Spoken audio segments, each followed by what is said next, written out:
秋天 dry 到裂，滋潤辦公室。各位 OL， 秋風起三蛇肥，你未必 care。不過秋天令你手痕、身痕，真係好大件事㗎。秋天肌膚發出警號 ，Face 青雲路揾 YouTuber 小花救下你啦！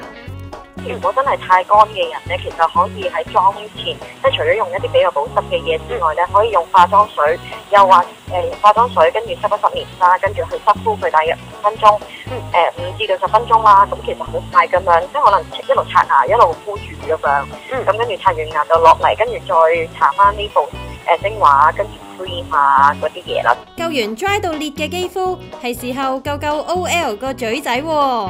一於跟林鳳明小姐學下點整天然潤唇膏啦。咁今日我哋用咗個乳木果咧去製造一個潤唇膏。咁乳木果咧就係可以幫助我哋去修補我哋嘅乾燥同埋龜裂嘅皮膚嘅。